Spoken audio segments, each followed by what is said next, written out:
Okay, so we just got off the ferry coming from Nanaimo to Gabriola, and we're heading up towards the junction where North and South Road meet.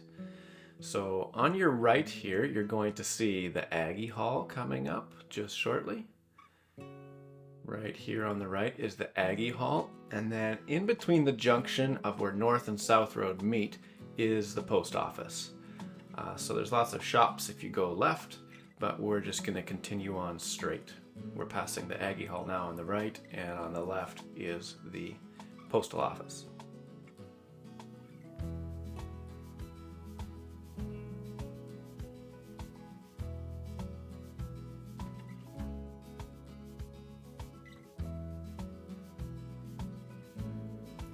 On the right, we're just about to hit right now, is the museum. Definitely worth stopping in. Lots of history about the island. It's really good. I do recommend it. And then on your right, immediately here, is the police station.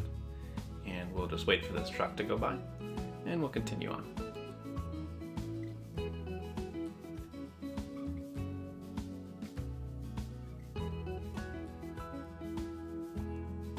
Right here, there's actually a couple really good farm stands with fresh produce. There's one on the right here. You'll see right there. And on the left also is Good Earth. Really good produce, especially in the summer. So in the 1960s and 1970s, Vancouver developers Les and Sid Harrison, they formed Wildwood Estates Corporation, and they began to buy big blocks of farmland on Gabriola and turn it into 7 residential subdivisions. And the first phase would be 600 lots on the north end of Gabriola. So the Harrisons, they actually hired a controversial Vancouver radio gentleman. His name was Pat Burns, to market the lots. So Burns, he was actually notorious for his gruff voice, combative style, and inflammatory statements. And he was quite outspoken, but he promoted the Harrison lots with some different gimmicks, like offering free flights to the island for anyone buying more than one lot. And at that time, buyers could buy a lot sight unseen for as little as $150 down. And his antics proved successful. The Harrisons named one of their main roads in the development Pat Burns Avenue, and the other major roads they named after themselves, Harrison Way.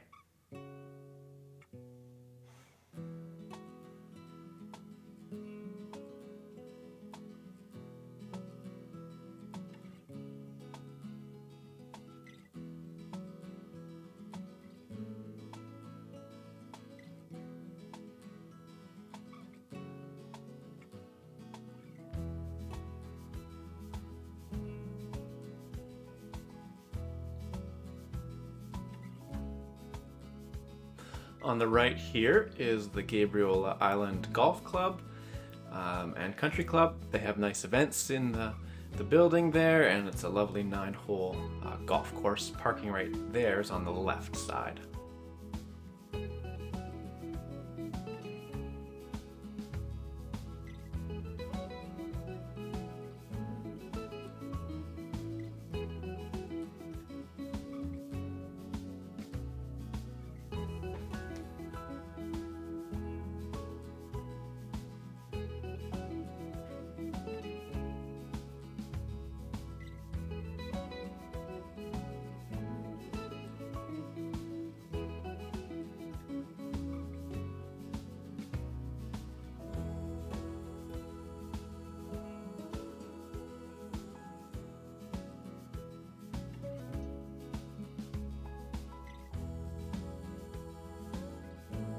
To the left right there, that takes you over to Ravenskill Orchard.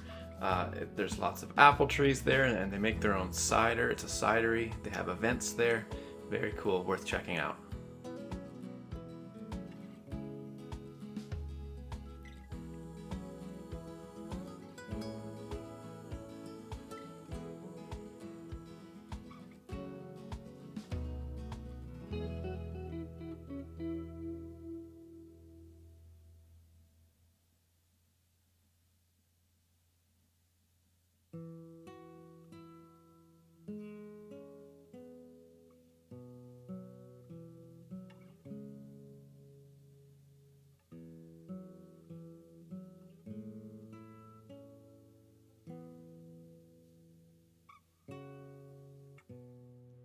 So we're coming up here to Brickyard Hill. Many people come to Gabriola Island to bike and do like a circuit around the entire island. So there's debate about which route you should go. Should you go down South Road like we're going first, or go North Road? Going down South Road here though might be advisable, because you see that there's this hill that we go down, and on a bike it's a bit of a chore, a bit of a pedal coming up. It's probably the steepest hill, one of the steepest hills on the island.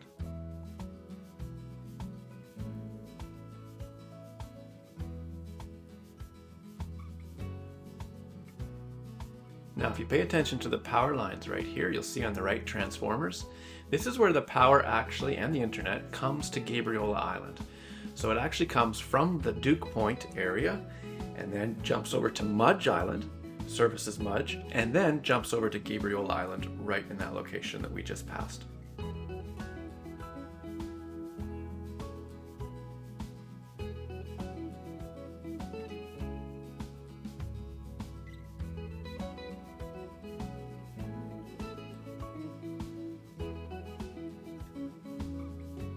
Brickyard Hill is the steepest hill on the island likely, and it was known as the Big Hill until in 1911 the Dominion Shale Brick and Sewer Pipe Company built a brick manufacturing plant at the bottom of the hill.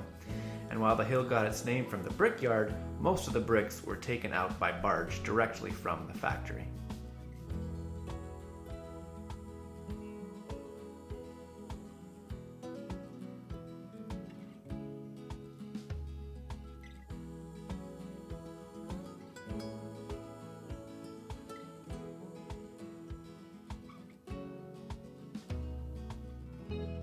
So this is the steepest portion of the Brickyard Hill. When we get to the bottom, I'm going to just quickly poke into Brickyard Beach.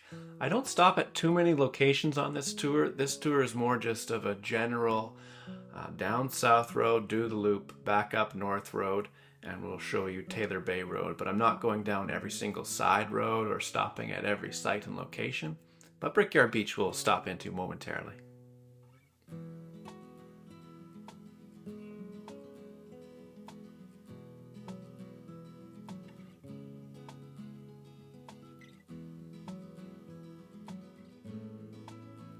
So here we're coming to it. On the left is Fern Road. Fern takes you up. There's lovely houses with views, and many of them have larger lot sizes up in that area. But we're turning right, and this is Brickyard Beach. We see that it's relatively low tide, and this is where the bricks were manufactured right around the corner, and then they were loaded onto barges and shipped away at this location. And there's lots of fragments from this process that you can still even find down to today.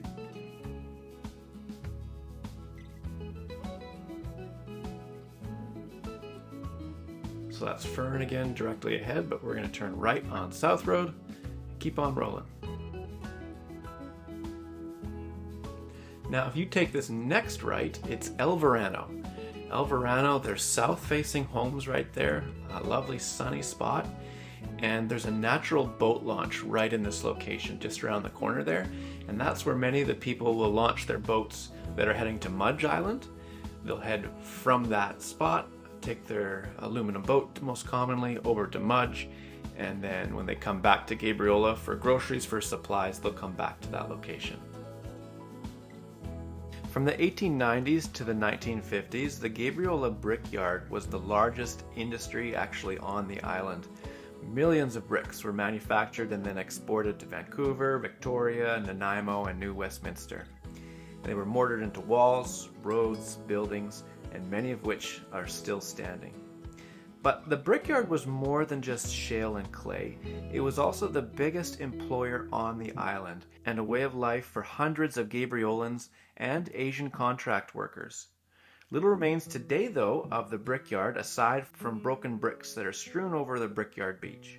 It's interesting, but actually few tasks at the brickyard were mechanized.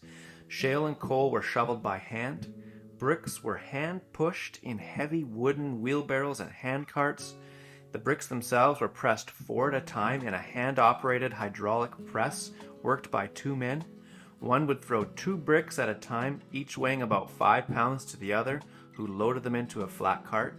and wages at the brickyard, they were competitive for the times. They started at about $3.50 a day in the late 1930s.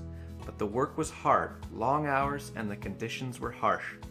Safety gear was unheard of. Men simply endured the dust, noise, and grime and tried as best they could to not get hurt. So between Gabriola Island and Mudge Island, it's known and called as the False Narrows, and it's been called this from the time of the first early settlers. The Narrows, they're deceptively wide at medium and high tides, but at low tides, there is only a very narrow and shallow passageway through the reefs. And the name, it really is descriptive. False Narrows is an important passage as it's the only wide inside entry between the Gulf Islands and Nanaimo. Dodds Narrows between Mudge Island and Vancouver Island is deep, but very narrow, swift, and dangerous.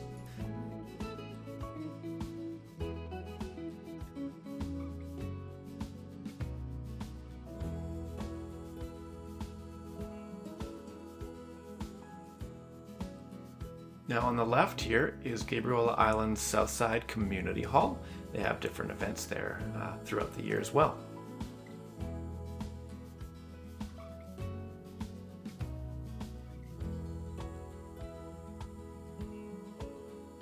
So on the right there, we couldn't see too much of it, but we're just past Mudge Island. Then south of Mudge Island, there's a string of little Gulf islands. There's Link Island, there's DeCourcy Island, there's Ruxton.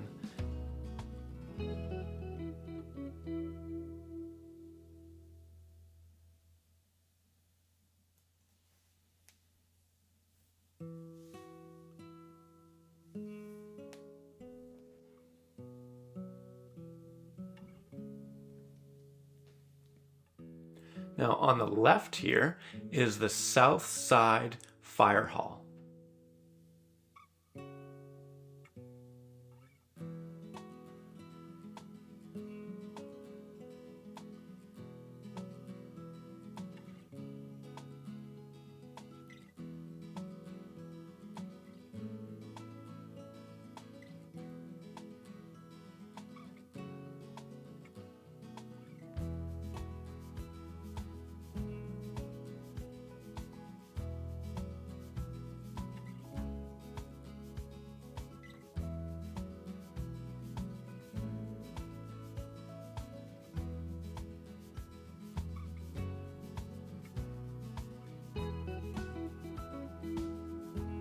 On the right here, we're about to pass Price Road and then Thomas Road on the right. There's a few areas back in here that are really nice. There's Islands View, Spring Beach Drive. This side of the island is affectionately known as the sunny south side.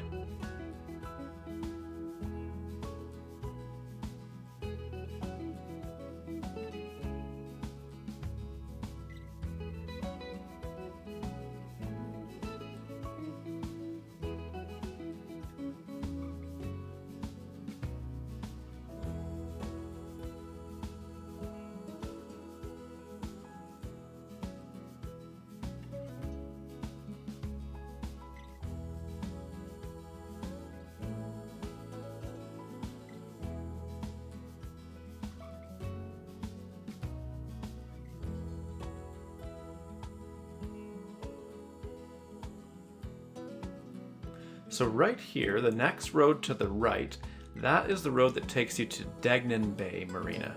And the road to the left is Peterson Road, right here. So the road to the right, Degnan Bay, there's a marina there, there's a government dock, there's some private docks that can be rented out for moorage if desired. The road to the left that we just passed, again, Peterson, that's one of the few roads that link North and South Road together. So North and South Road, they make a ring road around the entire island, but there's not too many roads that link them together, and Peterson Road is one of the very few.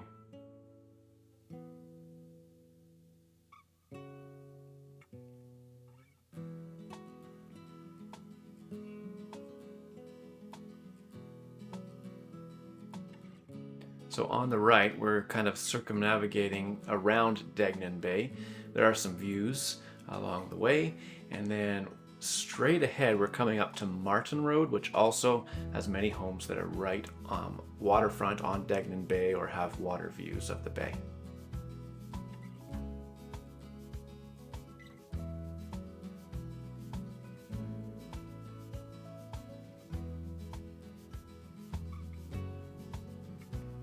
Now this next road to the right services many waterfront homes as well, but also is where you can get to Drumbeg Provincial Park. Drumbeg Provincial Park is a beautiful area. There's some walking trails around the water. It's a nice pebbly beach. It's a beautiful spot to take the family. This point at the eastern entrance to Gabriola Pass, and he named it Drumbeg after his family home in Scotland. Later, the property was purchased by Doc Nicol, the owner of Breakwater Island, and he sold the parkland to the province in 1971.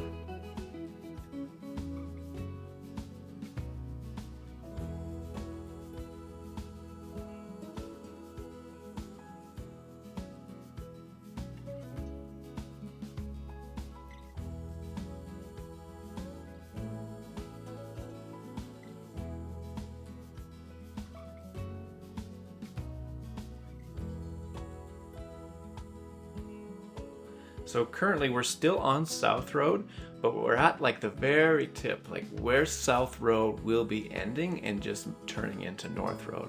So we've pretty much driven from one side of the island to the other side of the island. Right here on your right, it's a little road that gives you access to Commodore. It's a nice little no-through road with homes on it. This is a lovely area as well, right here on the right.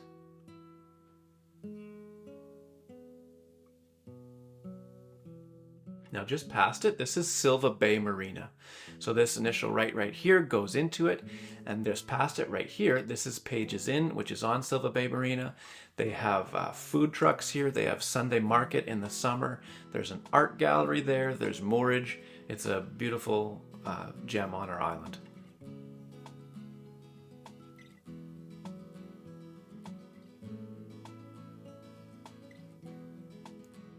Right in front of us here is West Gyle Road. There's a handful of homes right there with amazing views.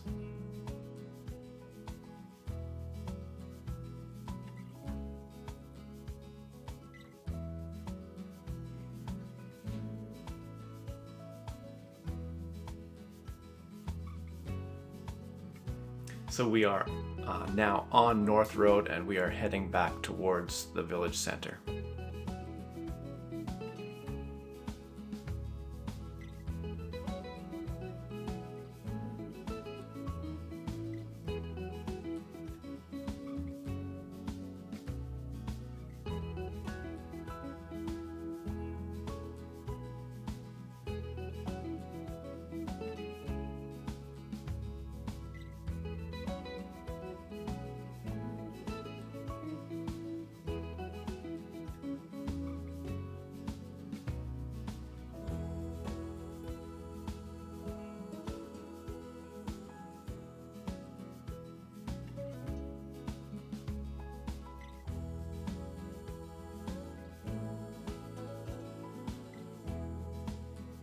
So the name of Gabriola Island is actually kind of interesting how it came about.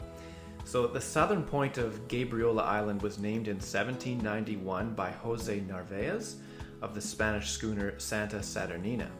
So Narvaez, he probably named it actually Punta de Gaviota, Gaviota, which means Seagull Point. However, in June 15th of 1792, the Spanish sailing ships Sutil and Mexicana, they passed the point and they referred to it as Punta de Gaviola, Gaviola. Possibly, Narvaez, his cartographer and chart maker, neglected to cross that L and turn it into a T. So that mistake was actually repeated by subsequent cartographers into the future. And in Spanish, neither Gaviola nor Gabiola have any meaning. And since that sound of the V and the B they make in Spanish, they sound very similar. So this just caused further confusion by British cartographers and eventually morphed and turned into Gabriola.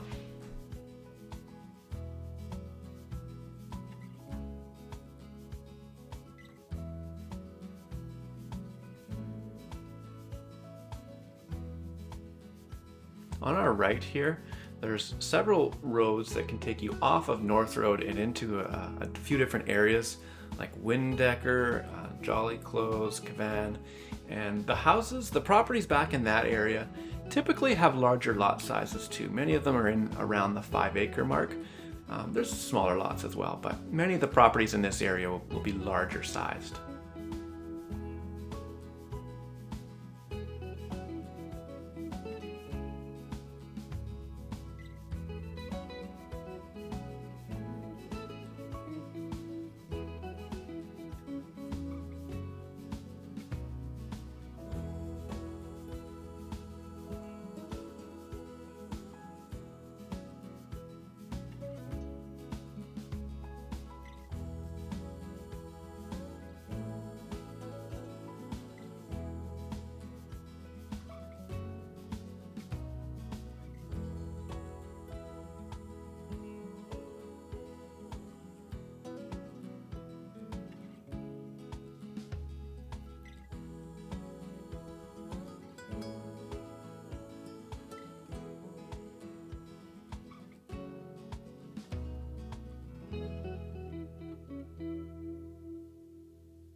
So the village core, Gabriola Island's folklife village, it was actually originally designed and constructed in 1986 as the Folklife Pavilion and was used in Vancouver's Expo 86 World Fair.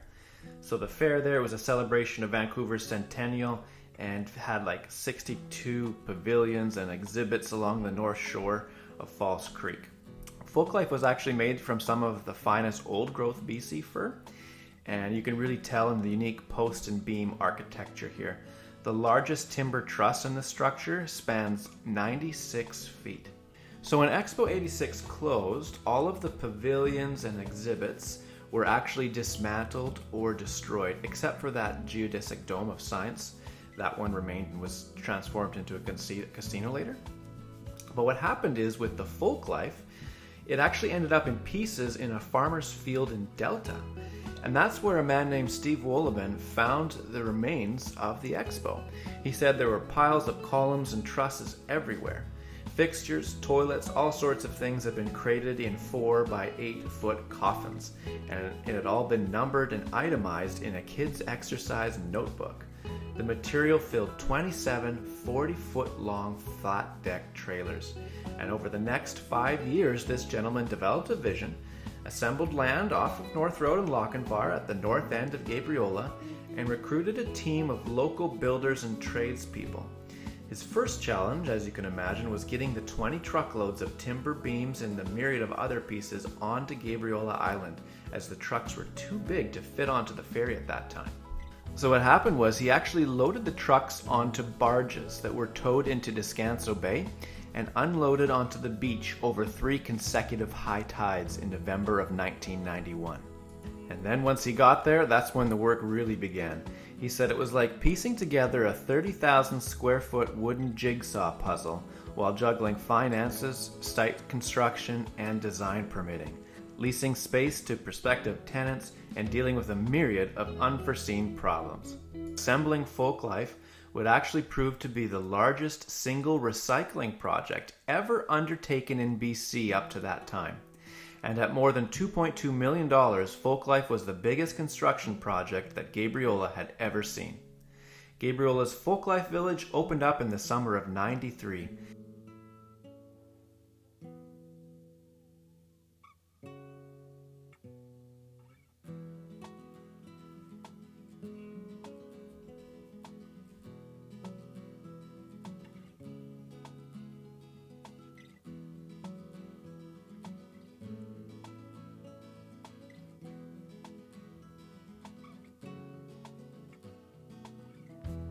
On our right here is a road that services the Buttercup, Wild Cherry, Trillium areas.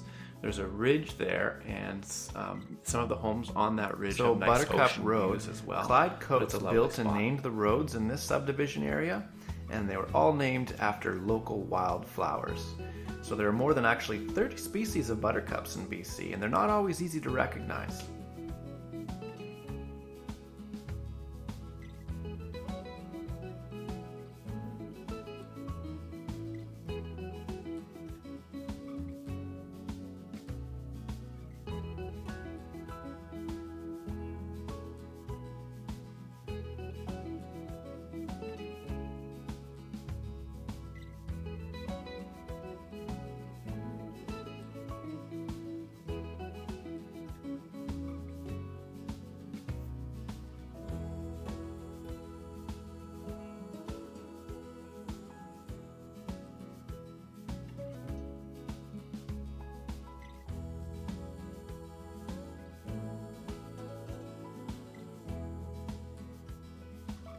This is Barrett Road right here to the right.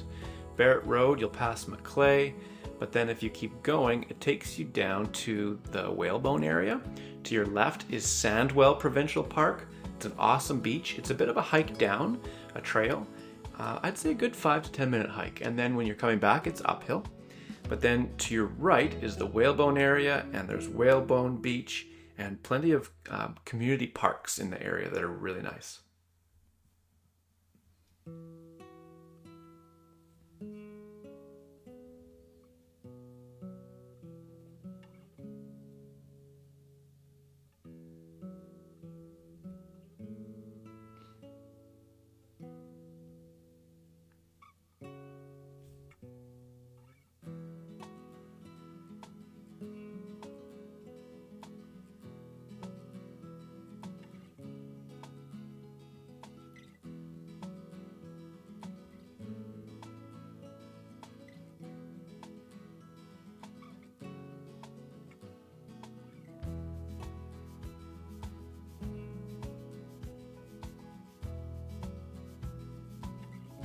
So coming back on North Road here, on our left, right in here, is the alpaca farm. They're open especially in the summer, and on weekends you can stop in, bring your little ones, and you can feed the alpaca, and then they have alpaca wool that they sell and wool goods made from them. It's worth stopping in.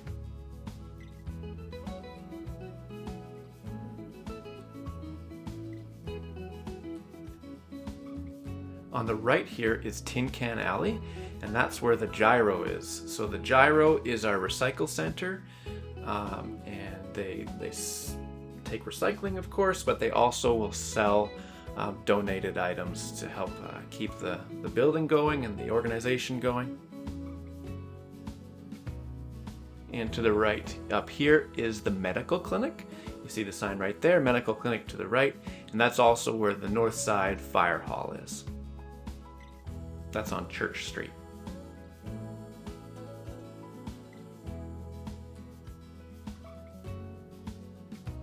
Right here on our right is the Islands Trust office, and then just past it we're about to see now on the right Gabriola Elementary, and on the left is the Rollo Senior Center.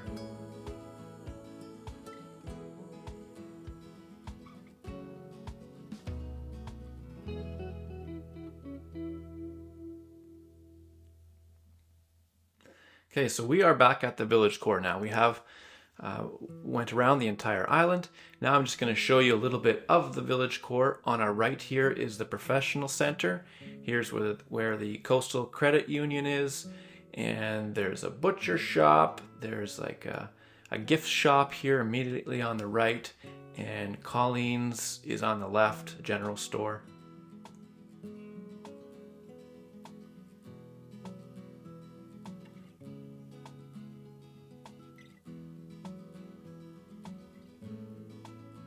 So a quick loop of the professional center. Straight ahead is Huxley Park. It's a new park. The park is really nice, and then there's skateboard ramps, a facility they made for the young ones, for anyone who really wants to skateboard there. And then there's also tennis, pickleball courts, and a hockey rink with boards.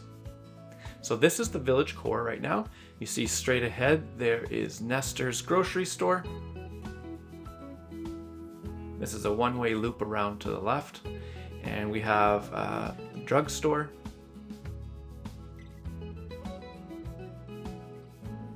And there's a craft store there, there's a liquor store, there's the library, and there's Royal LePage.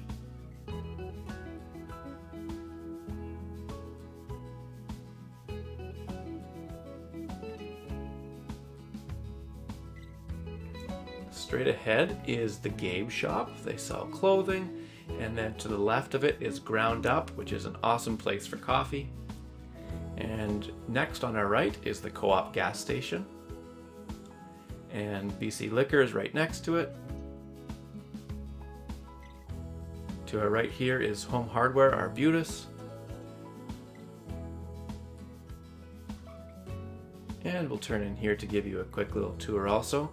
Immediately on the right is the Sounder, the grocery store, and then North Road, it's kind of like an outfitting store, an architrave on the right. They design houses, and Madrona Coffee Shop right there on the right.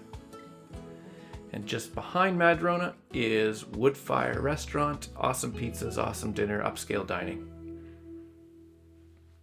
On our right here is the Home and Garden store, and the gym is straight ahead, and so is the visitor center.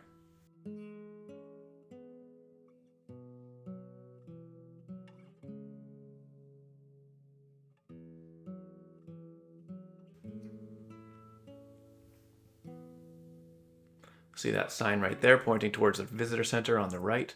There's also a health food store, a gift store, a jewelry store, and on the left again is the post office we just passed. So now we're back at that junction where North and South Road meet. Now I'm going to show you one more road here. Right now I'm heading back towards the ferry, but right before we get to the ferry, we are going to turn right on Taylor Bay Road, and we'll show you Taylor Bay as it turns into Berry Point Road.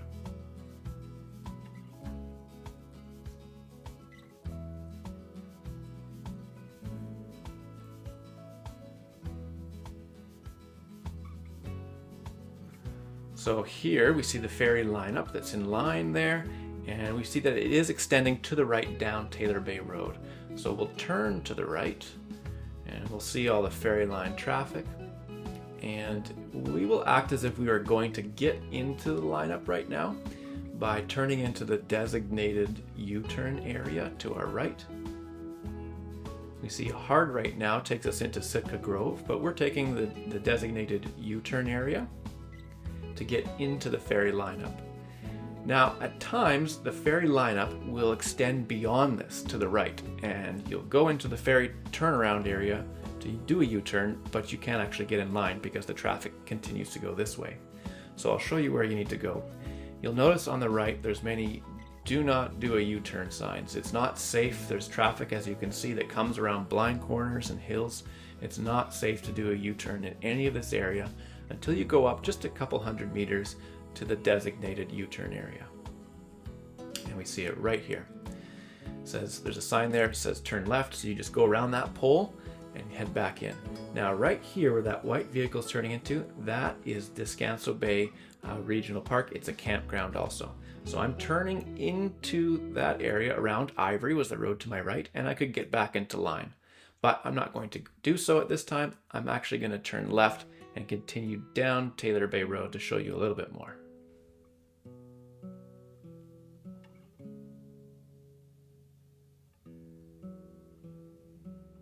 Cox Community Park here is on the right. There's lots of walking trails.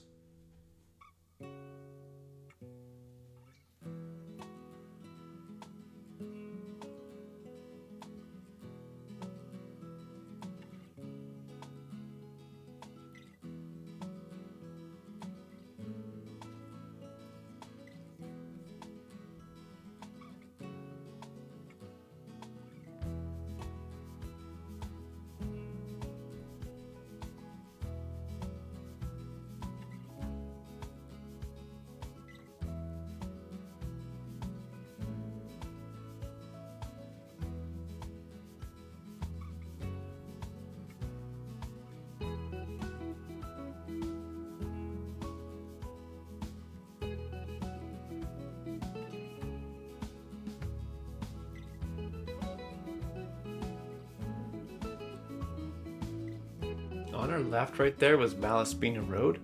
That takes you down to Malaspina Galleries. It's an awesome rock formation that was carved into the sandstone over tens of thousands of years, no doubt, if not longer.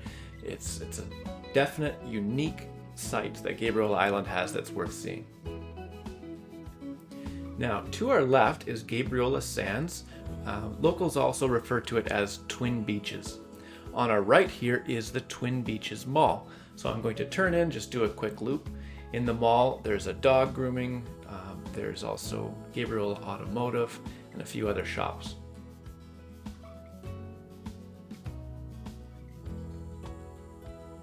So that is Twin Beaches Mall. I'm now going to cross Taylor Bay Road and head down Ricardo. Ricardo is to access to Corsi Road, that area, that peninsula, but also, as I mentioned, the twin beaches. So right here on the left and the right are the twin beaches. The left side is south facing, and you see there's a nice grassy field where young ones are playing soccer right now. And if you pass that grassy field over to the left is one of twin beaches, and then immediately here on the right is the other one. Beautiful spot on the island. I'm going to go back on Ricardo though and head back towards Taylor Bay Road and then turn left.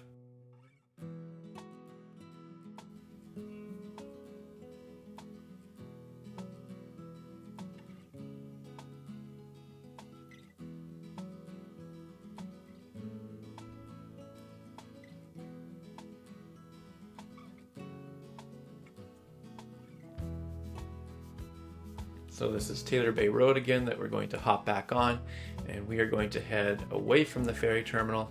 We're going to head over to Berry Point Road.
So this area here, if you continue on straight, it services the Spruce, Hemlock, Tamarack area. It used to be a dead end, but now that Spruce Road connects back up with Church Road. Church Road again was the one we just passed where there was the medical clinic and there was the fire hall. So now it does actually loop back and can take you back to the village core quickly, whereas in previous years you had to turn around and go back down Berry Point Road and Taylor Bay Road to head back towards the ferry.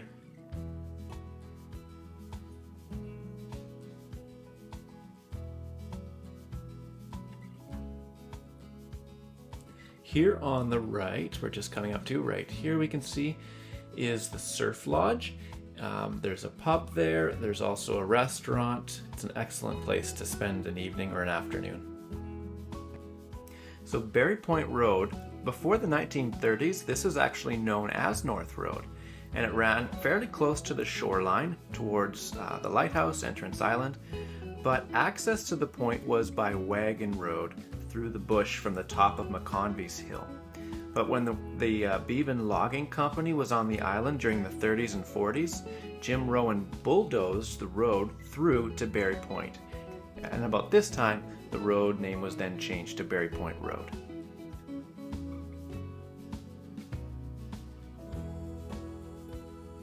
So we're just about at the end of the road here. This is called sometimes like Berry Point Lookout or Olabar Point. We can see directly ahead of us is Entrance Island with the lighthouses. There's some parking right here on the left, and you can walk down on the rocks and take a peek around. It's a beautiful place to also go check out. So I'm just going to turn around my vehicle now and head back to the ferry lineup, but that's it for the tour of Gabriola Island. My name's Josh Wood. I'm with the Seize the Day group and Real Broker. And again, if you are moving out to Gabriola or you have friends that are moving out this way, I encourage you to reach out to me or my team. All of our contact information is on our website at seizethedaygroup.com.